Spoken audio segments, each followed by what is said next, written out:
2022년 6월 후 표지 이야기. 열정적으로 살아가는 재훈 형제를 통해 큰 도전을 받게 되었습니다. 동시에 청년들이 가지고 있는 고민의 흔적도 만나게 되어 더욱 관심과 격려가 필요하겠다는 생각도 들었습니다. 우리의 세밀한 음성에도 귀 기울이시는 하나님께서 형제를 선한 길로 인도하시길 기도합니다. 14면 미랄가족 이야기. 단장 칼럼 86번째. 자기 영광의 몸의 형체와 같이 변케 하시리라. 조병성 목사, 한국미랄 선교단 단장. 작년 이맘때 미랄 가족들의 아름다운 동역자, 전 한국미랄 선교단 총무, 미랄 장애인 활동지원센터 소장 오화중 소장님을 하나님께 보내드리고, 우리는 또 한 분의 미랄 역사와 같은 분을 하나님 곁으로 떠나보내게 되었습니다. 지난달 5월 12일 소천하신 김군원 목사님 이야기입니다. 1953년 장애인 선교의 소명을 받고 이 땅에 보내심을 받은 목사님은 2022년 69세의 나이로 보내심을 받은 하나님 곁으로 다시 돌아가셨습니다. 김근원 목사님은 3살 때 찾아온 소아마비로 장애인의 삶을 살아왔습니다. 고등학교 시절 바로 위형의 권유로 읽기 시작한 성경은 목사님의 삶과 사역의 가장 큰 밑거름이며 힘과 능력이 되었습니다. 목사님께서는 매일 새벽 3시에 기상해서 성경 10장 이상을 읽고 나서야 하루 일과를 시작하는 것을 철칙으로 여기던 분이셨습니다. 목사님께서 여주미랄 선교단 단장으로 섬기고 계실 때 함께했던 단장회의, 미랄 사랑의 캠프, 사역자 수련회에서 저는 목사님과 자주 같은 방을 사용했습니다. 그때 목사님께서 성경책과 함께 항상 휴대하고 오는 물품이 하나 있었는데 바로 작은 손전등이었습니다. 캄캄한 새벽, 조용히 잠자리에서 일어나 다른 이들의 잠을 방해하지 않고 성경을 읽기 위해 그 손전등을 늘 챙겨오셨습니다. 성경을 읽고 나지막한 소리로 기도를 하고 찬송을 부르고 하루 일과를 시작하시던 모습이 아직도 눈에 선합니다. 목사님이 미랄 공동체를 위해 헌신과 노력을 아끼지 않았던 대표적인 사역은 바로 월간 미랄보 편집장으로 사역하신 일입니다. 어떻게 보면 우리 한국미랄 선교단의 미랄보가 지금까지 이어올 수 있도록 든든한 기반을 닦아 놓으셨다고 해도 과언이 아닐 것입니다. 목사님은 지난 30여 년간 한국미랄 선교단 총무로 미랄보 편집장으로 함께 하셨습니다. 또한 미랄 기독문학회를 세우고 기독 장애 문인들을 위한 장을 마련하셨고, 사역 후반부에는 여주 미랄 선교단을 개척하여 장애인 선교의 새로운 지경을 넓히셨습니다.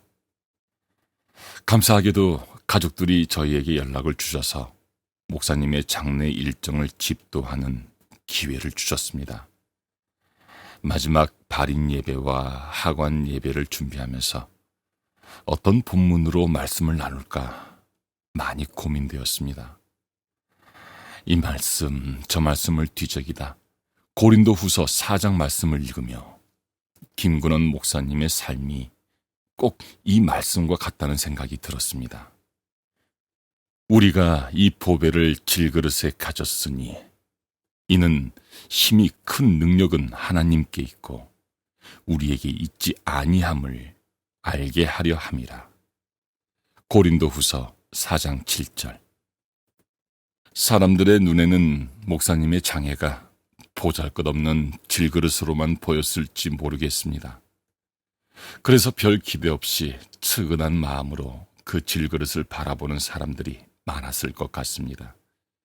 그런데 그 질그릇에는 사람들이 상상하는 것과 전혀 다른 너무나 소중한 보배가 담겨 있었습니다. 세상의 그 어떠한 것과도 비교할 수 없는 보배, 바로 예수 그리스도. 우리에게 생명 주신 그 주님의 사랑이 그 질그릇에 가득 담겨 있었습니다. 목사님 안에 담긴 보배를 통해 우리는 복음의 능력이 오직 하나님께만 있음을 깨달을 수 있었습니다. 또한 우리의 연약함이 하나님이 하시고자 하는 일을 나타내기 위한 능력이 된다는 것을 알게 되었습니다. 그리고 그 깨어지기 쉬운 질그릇을 통해 우리의 열심, 자기 만족, 교만 등이 얼마나 무가치한 것인지 깨닫게 되었습니다. 목사님은 소천하시기 전까지 시와 수필을 SNS에 올리시며 죽음 앞에서도 모든 상황 속에 함께 하시는 하나님을 찬양하셨습니다. 나의 취미는 부활 생각이라는 제목의 글에서 나의 이 부활 생각을 말기 편도선 암도 막을 수 없다. 편도선 암도 감사하며 전진하게 한다. 라고 고백하셨습니다. 또한 하나님의 판단이라는 글에서 내가 왜 이런 고난을 겪어야 하는지 알 수는 없다. 그러나 확실히 아는 것은 하나님의 판단이 나에게 가장 소중하고 영화로울 것이라는 것이다. 그분은 당신의 피로 사신 사랑하는 자녀들에게 가장 좋은 것을 주시는 분이기 때문이다. 이러니 죽든지 살든지 감사 외에 드릴 게 없다. 고 하셨습니다. 고통 중에 떨리는 손을 붙들고 써내려 가셨을 이 글귀 하나하나가 가슴에 사무칩니다. 목사님의 임종 바로 직전 녹음된 육성을 새함교회 엄철수 목사님께서 저에게 보내주셨습니다. 그 녹음 파일에는 목사님의 마지막 고백이 담겨 있었습니다. 빌립보서 3장 21절. 그는 만물을 자기에게 복종하게 하실 수 있는 자의 역사로 우리의 낮은 몸을 자기 영광의 몸의 형체와 같이 변하게 하시리라. 아멘. 그러시곤 엄 목사님께 한마디를 하셨습니다. 천국에서 만납시다. 낮은 몸을 예수 그리스도께서 자기와 같이 영광의 몸으로 변화시켜 하나님 나라에 입성케 하심을 감사하며 남은 자들 또한 천국의 소망, 부활의 소망으로 살아가길 소망하며 임종을 맞이하셨습니다. 목사님의 삶의 여정을 바라보며 비록 유가족들과 우리 미랄 공동체에게는 육신적 이별의 아픔이 크지만 목사님이 그렇게 살아오셨던 것처럼 오직 말씀 안에 예수 소망을 붙들고 살아가는 우리 모두가 되길 기도합니다. 산상팔복 4번째. 의에 줄이고 목마른 자의 복. 의 되신 예수님처럼 하나님의 뜻에 일치되게 살게 하소서. 이 글은 CBS 성서학당 마태복음 12강 송태근 목사 강의와 열린교회 2014년 1월 19일, 1월 26일 김남준 목사의 설교를 편집부에서 정리하여 게재함을 밝힙니다. 의에 줄이고 목마른 자는 복이 있나니 그들이 배부를 것이며 마태복음 5장 6절. 의에 줄이고 목마른 사람은 배부를 것이라고 하는데 역설적인 말입니다. 이 말씀을 천천히 살펴보도록 하겠습니다. 의란 무엇일까요? 예수님 당시 의는 힘이었습니다. 강력한 국가의 힘으로 다른 나라의 침략을 물리쳐 국가의 평화를 지켜냈습니다. 그래서 로마 시대의 힘은 의이고 선이었습니다. 의에 줄이고 목마른 자는 복이 있나니 그들이 배부를 것이며, 이 말씀은 로마 제국의 지배를 받는 당시 이스라엘 사람들에게는 어리둥절한 말씀이었습니다. 현대를 살아가는 우리에게 의는 어떤 의미로 다가오나요? 선한 것, 옳은 것, 악과 싸워 이기는 것, 정의, 이런 것들이라고 생각합니다. 그러나 모두 성경이 말하는 의와는 거리가 멉니다. 그렇다면 성경이 말하는 의에 대하여 알아보도록 하겠습니다. 너희는 먼저 그의 나라와 그의 의를 구하라. 그리하면 이 모든 것을 너희에게 더하시리라. 마태복음 6장 33절. 먼저는 성경에서 첫 번째, 대표를 말합니다. 첫 번째, 대표는 전부를 뜻합니다. 애굽에 재앙을 내리실 때 장자를 죽이셨는데 이는 장자만 죽인 것이 아니라 전체를 죽인 것입니다. 수입의 11조를 하나님께 드릴 때 우리는 10분의 1만 드린 것이 아니라 전체를 하나님께 드린 것입니다. 그러므로 나머지 10분의 9도 내 뜻이 아닌 하나님의 뜻대로 써야 합니다. 우리의 삶 전체가 하나님의 뜻과 일치해야 하며 그때 우리에게서 하나님의 나라가 임할 것입니다. 그러나 세상은 내가 중요하고 내가 원하는 대로 살라며 그것이 행복이라고 합니다. 그렇게 행복해야 한다고 끊임없이 속삭입니다. 많은 사람이 배부르지 못할 양식을 구하고 채우지 못하는 인간의 욕망에 갈증을 느끼며 살고 있습니다. 그래서 하나님의 의에 대한 목마름은 사라지고 자신의 욕망에 갈증을 느끼지만 어디에서도 참다운 만족을 누리지 못합니다. 그래서 요한 사도는 이렇게 말합니다. 이 세상이나 세상에 있는 것들을 사랑하지 말라. 누구든지 세상을 사랑하면 아버지의 사랑이 그 안에 있지 아니하니. 요한 1서 2장 15절. 하나님이 우리를 인간으로 창조하신 것은 하나님의 의를 구하고 하나님의 복음이 전파되는 일을 위함입니다. 우리가 이것을 잊어버리고 이 세상에 있는 것들을 사랑하고 그것으로 배를 채우려고 한다면 우리는 끊임없이 자신을 섬기는 종이 되어야 하고 죄를 위해 애쓰는 노예가 됩니다. 그러나 이것으로는 진정한 행복과 만족에 이를 수 없습니다. 진정한 행복은 자아에 있지 않고 이 세상에 있지 않기 때문입니다. 행복의 참된 근원은 하나님뿐이기에 누구든지 하나님을 누리지 않고 행복하려는 그 욕망을 만족시킬 수 없습니다. 더하시리라고 하셨는데 더하신다는 것은 하나님께서 만족하게 하신다는 것입니다. 더하신다는 말씀은 배부를 것이라는 말씀과 같이 만족하게 하신다는 뜻입니다. 의 되신 예수님을 줄이고 목말라 하며 하나님의 뜻에 따라 살면 우리는 만족하게 됩니다. 로마서 3장 19절에서 22절. 19절. 우리가 알거니와 무릇 율법이 말하는 바는 율법 아래에 있는 자들에게 말하는 것이니 이는 모든 입을 막고 온 세상으로 하나님의 심판 아래에 있게 하려 함이라. 20절.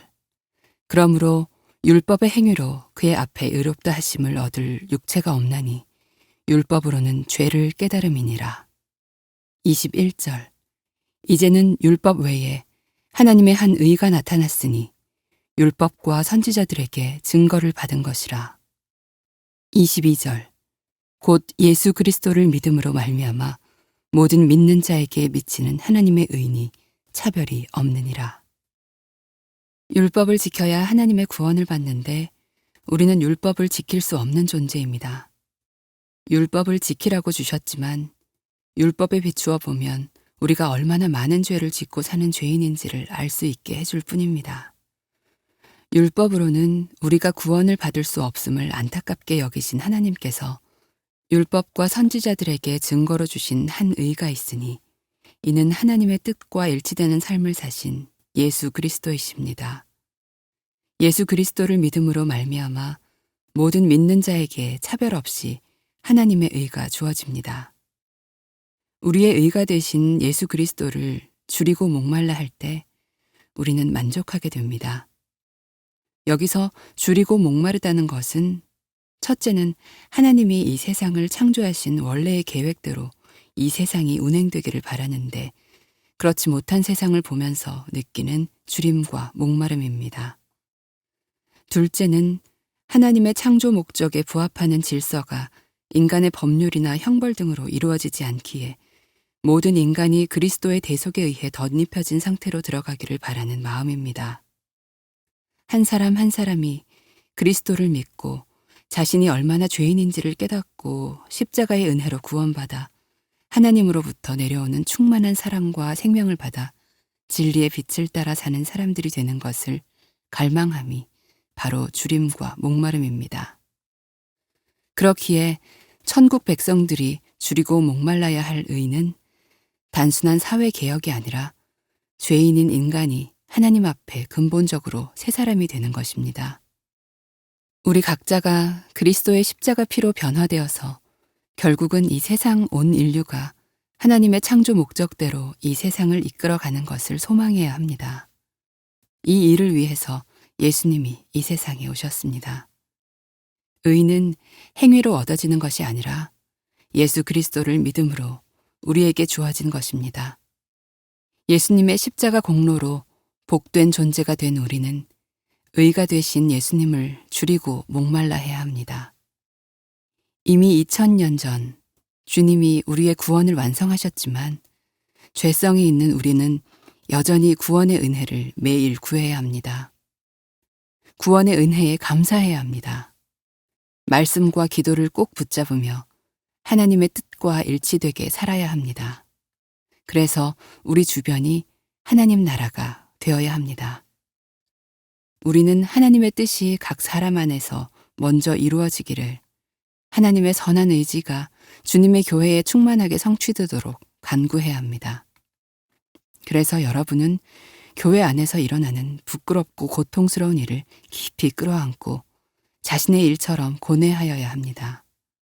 그곳에서 떨어진 우리 아버지의 영광을 생각하며 주님의 뜻이 이 땅에 온전히 이루어지기를 갈망하는 사람이 되어야 합니다. 누구든지 자기 밖에서 이루어지지 않는 아버지의 뜻이 온전히 성취되기를 갈망하고 산다면 하나님의 뜻이 그 사람 안에서 이미 이루어진 것입니다. 미랄 파송 선교사 탄자니아 검은 대륙의 땅 탄자니아 21번째 그곳에 빵과 복음이 편만해지기를 소망하며 이재욱 조진아 선교사 탄자니아 그레이스 미랄 센터 할렐루야, 그동안도 평안하셨는지요? 주님의 부활하심이 우리의 참 소망이요. 오늘을 인내하며 살아가는 원동력이길 소망합니다. 늘 여러분들의 기도와 마음 써주심으로 인해 저희는 이곳 은베야 탄자니아에서 감사하며 지냅니다. 센터 소식. 매일 아침 직원들이 성경을 읽고 기도하며 하루 일과를 시작하는 시간이면 어김없이 유치원에 다니는 어린아이들이 수업 시간보다 먼저 센터로 들어와 그네를 타고 운동장에서 뛰며 소리 지르곤 합니다. 센터를 좋아해 센터에 들어와 웃음꽃을 피우는 모습을 보면 제 마음도 즐거워집니다. 선생님, 아버지, 할아버지, 목사님 등 호칭을 번갈아 부르는 아이들의 눈망울이 참으로 이쁩니다. 정기적으로 부모님을 초청해 함께 운동회를 하고 자라가는 아이들을 믿음과 정성으로 양육하자고 다짐하는 시간도 가지고 있습니다. 토요일에 드려지는 어린이 예배는 어느덧 정착한 듯합니다. 센터로 들어오면 손을 씻고 화장실을 다녀온 후 키가 작은 아이는 앞줄에 앉고 큰 아이는 뒷줄에 앉아서 예배 시간을 기다립니다. 아직 잘 걷지 못하는 아이도 있고 중학생이 되어 보조교사 및 주변 어린아이들을 도와 찬송을 부르고 성경 말씀을 경청하도록 돕는 아이들도 있습니다. 이 큰 아이들은 모임을 마친 후 예배당 실내외 주변도 스스로 정리정돈해주는 고마운 친구들입니다. 아쉬운 것은 집으로 돌아가면 흙벽돌로 지은 건물 외에는 변변한 것이 없는 곳에서 멍하니 시간을 보내야 하는 형편이 대부분이라는 것입니다.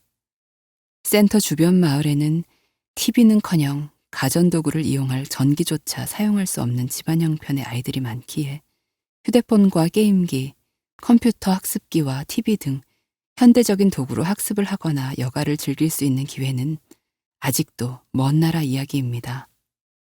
그럼에도 가난을 저주하거나 불평하지 않고 오히려 순수하고 맑은 영혼으로 찬송하고 기도하며 작아 보이지만 참된 기쁨과 소망을 우리 예수님 안에서 찾아가려는 이 아이들을 통해 다음 미래 시대의 믿음이 이 땅에서 샘솟으리라 기대하여 봅니다. 장애인 예배와 특수학급 이야기. 매 주일 아침에는 장애를 가진 분들과 가족들이 센터에 오셔서 예배를 드립니다. 또한 주중에 특별한 초청 행사를 통해서 불신자들과 타 교회 분들도 함께 모임과 교제를 나눕니다. 이 모임을 통해 심신의 어려움을 극복하고 믿음으로 세상을 바라보고 말씀으로 변화되는 삶을 살아가는 사람들이 더 많아지기를 기도합니다. 주기적으로 예배를 하면서 이 모임을 사모하여 그날을 기다리는 분들이 많아지고 있습니다. 한편으로는 감사하고 다른 한편으로는 보다 더 의미 있고 적극적으로 교류하며 지원할 수 있는 방법은 무엇일까 고민하게 됩니다. 아직도 탄자니아는 농업을 비롯한 1차 산업 중심으로 장애 유무를 떠나서 자급자족에 가까운 형태로 살아가는 분들이 많습니다. 때문에 장애인 자립을 위한 제조업 혹은 판매를 통해 수익을 창출하거나 서비스 업종에 종사할 수 있는 기회가 매우 제한적입니다. 작은 기술을 익혀서 관광객 대상으로 지역 특산품을 만들어 생계를 유지하는 기관들도 요즘 같은 전염병 상황에서는 더더욱 힘겹기만 합니다. 더욱이 이곳도 전쟁의 영향으로 인해 차량용 기름값이 올해 초에 비해서 60% 이상 오른 상태이며 다른 물가도 가파르게 상승했습니다. 때문에 돈을 벌 수 있는 직업들을 고안해서 장애인들에게 기회를 제공하고자 노력해야 하는 한편 본인들이 거주하는 지역 공동체 주변에서 자급자족이라도 할 수 있는 기반 시설을 준비하여 안정적으로 살아갈 수 있도록 도와야 한다는 생각은 변함이 없습니다. 저희 센터에 오시는 많은 성인 장애인분들 역시 비가 세차게 오는 날을 제외하고는 위험한 도로변에서 차량의 매연과 먼지를 뒤집어쓰며 구걸하면서 그날그날의 생계를 유지하며 사는 분들입니다. 지난달에는 지역 인근의 특수학급 아이들과 선생님 포함 50여 명과 함께 동물원에 다녀왔습니다.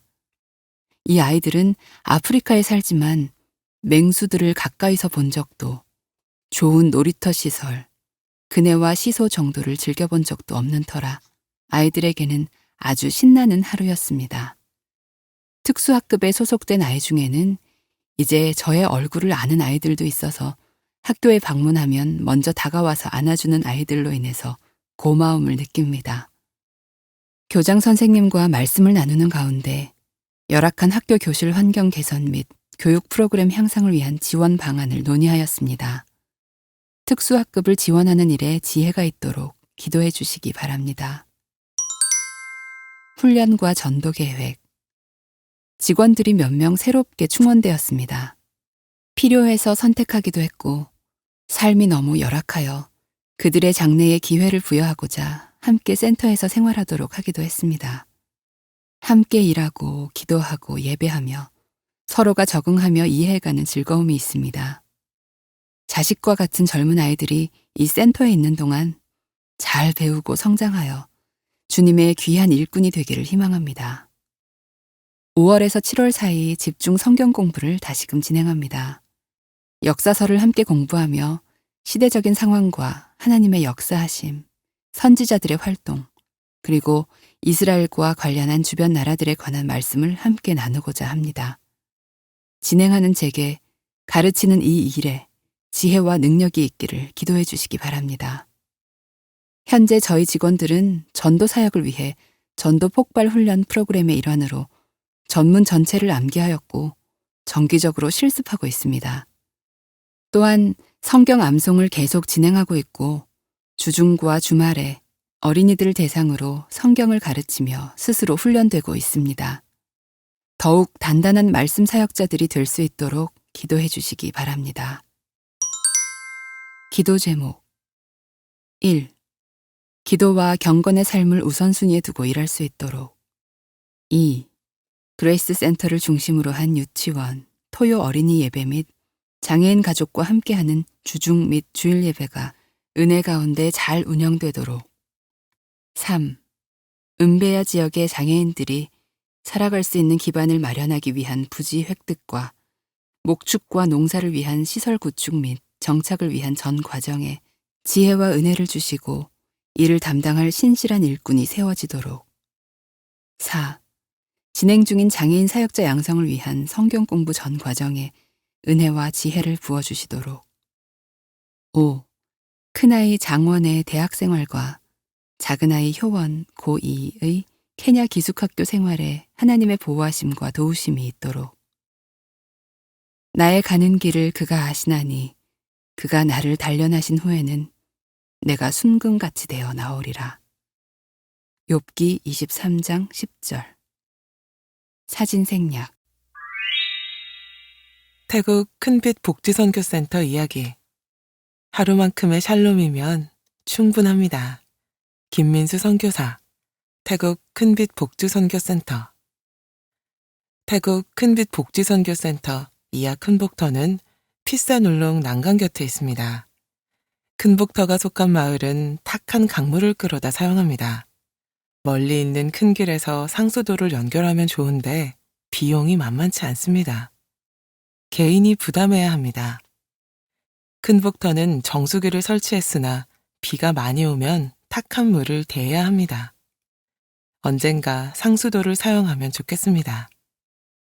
그래도 강물이 있어 부유하지 않은 이들이 삶을 이어갑니다.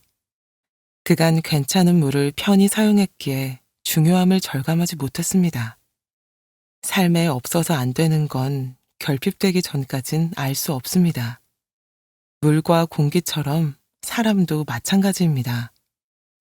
하나님 보기에 참으로 좋았던 처음 세상 이야기 창 1에는 창조주의 사무친 그리움이 담겨 있습니다. 하나님은 사람과 피조세계와 우리로 공존하며 샬롬을 함께 노래하길 원했습니다. 지금 나와 공존하는 생명에게 보기에 참으로 좋구나 라는 창조주의 감탄을 나누고 싶습니다. 나태주 시인은 네가 없는 나의 인생 그대로가 사막, 모래바람 날리는 사막이라며 우리 서로 아낌없이 깊고 깊은 그늘이 되자 아프고 지친 마음 껴안아주는 이라고 적었습니다. 우리에겐 아직 아슬아슬한 희망과 작은 용기가 남아 있습니다. 큰복터가 나누고 싶은 희망과 용기입니다. 5월부터 사회복지학과를 졸업한 3명의 태국인이 교사로 함께합니다. 4학년 때 큰복터에서 실습하며 장애인과 같이 걷는 길을 처음 접했습니다. 실습 후에도 기꺼이 동행하기로 했습니다. 태국에서 또래 장애인과 비장애인이 어울리긴 힘듭니다. 만날 기회가 없습니다. 그들과 중요하게 나누는 이야기는 위함이 아닌 함께의 바람입니다. 창세기 1장부터 계시록 22장까지 불어오는 더불어 샬롬의 바람입니다. 한 달 내내 23일 개학을 준비하고 있습니다. 집에 있는 장애 청년 가정을 방문했습니다. 큰복터 곳곳을 정리하고 오래된 전등을 밝게 바꾸었습니다. 효율적인 주간 활동을 위해 반을 나누고 교실을 꾸미고 활동을 계획했습니다. 큰복터가 처음 직장인 그레잇, 미스틴, 플로이가 행복하고 보람차게 일하면 좋겠습니다. 한국인 선교사 중심이 아닌 태국인이 주체가 되길 바랍니다. 장애인 사역의 뜻이 있는 태국인 목회자가 우리 센터에서 동역하길 기도합니다. 6월이면 한국에서 사역자 2명, 김병무 형제, 정운주 집사가 옵니다. 3개월을 함께하며 이유를 살필 참입니다. 저희 가족을 포함해서 누구도 앞으로의 일을 장담할 수 없습니다. 저는 여전히 절대로, 반드시, 기필코, 영원히 등의 부사가 낯설고 어색합니다. 제가 하루씩 걷는 길과 어울리지 않아서입니다. 하루만큼의 샬롬이면 과분하고 충분합니다. 장애 청년과 가족, 태국인 교사와 한국인 사역자가 큰복터라는 작은 마을에서 괜찮게 어울리면 좋겠습니다. 지금 짓고 있는 미랄 복지 선교관에도 샬롬이 깃들길 바랍니다. 1층 카페 직업재활실 사무실과 2층 주간보호실 운동재활실에 더불어 샬롬의 기쁨이 움트면 좋겠습니다.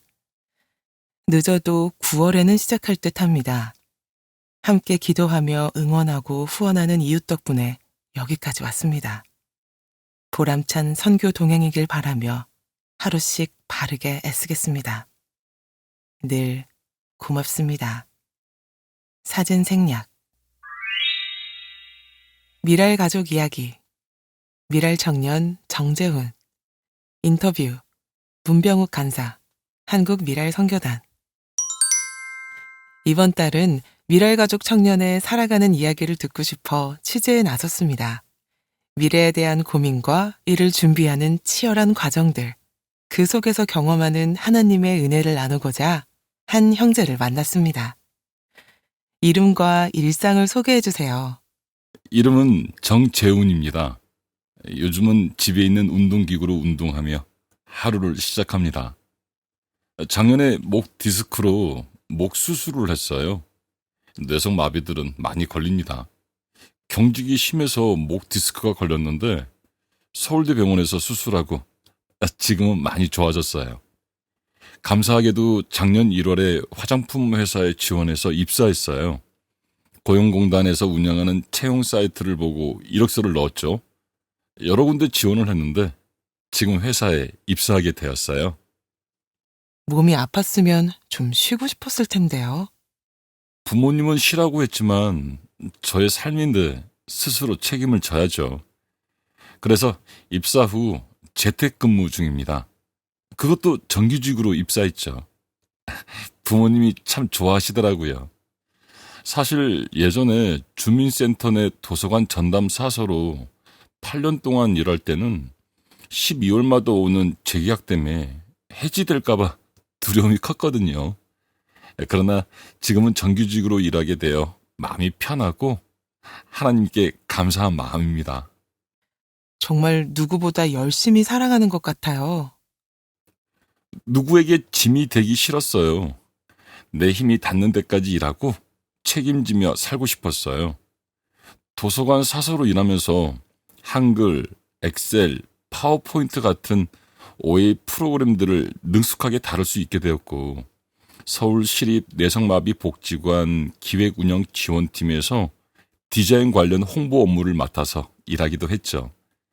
그러면서 IT 자격증, 예를 들면 워드 프로세서, 정보기기 운용 기능사, 컴퓨터 그래픽스 운용 기능사, GTQ 포토샵을 취득해 업무에 활용했어요.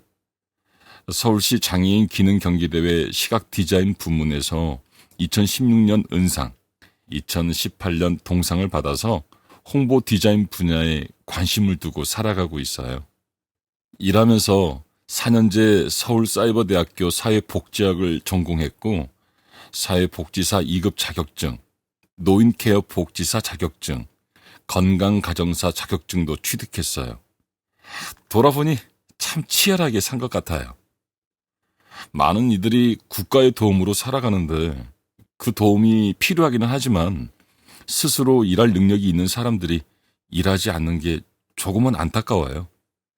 장애인이 꼭 도움을 받아야만 하는 존재로 생각되는 게 조금은 아쉽습니다. 내 인생을 더 책임있게 살고 싶어요. 그래서 발버둥을 치고 있는 거예요. 하나님이 나를 어떻게 사용하실지 모르겠지만 오늘 하루를 열심히 살아가는 거예요. 취업에 대해 고민하고 걱정하는 시간을 보내기보다 내가 잘할 수 있는 게 무엇이지? 이걸로 다른 이들에게 어떤 도움이 될 수 있을까를 고민했더니 취업의 길이 열렸네요. 저 같은 장애인들의 가슴에 불꽃이 일어나면 좋겠어요. 길을 찾으면 길이 있어요. 결혼에 대한 생각은? 사실 혼자 사는 거에 대해 두려움이 있어요. 내가 혼자 살아갈 수 있을까?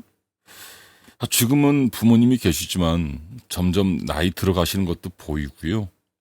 장애 때문에 결혼이 어렵다는 걸 알면서도 그걸 인정하기가 참 어렵네요. 그래도 좋은 기회가 올 거라 믿고 싶어요. 독립에 대해 생각하고 있나요? 현재 임대 아파트를 얻어서 독립하려고 준비 중이에요. 결혼을 생각하면 미리 독립을 준비해야 할 것 같아요. 그래도 부모님을 모셔야 하니 독립을 해야 하나 고민이 되긴 합니다. 언제까지 부모님이 저를 케어할 수 없으니 미리 준비해 독립하는 게 필요한 것 같아요. 교회 출석은 언제부터 시작되었나요? 제가 초등학교 때 누나를 따라서 교회에 처음으로 갔어요. 그때만 해도 저희 부모님은 믿음이 없으셨거든요. 제가 교회에 나가기 시작하면서 어머니도 저로 인해 믿음을 갖게 되셨어요.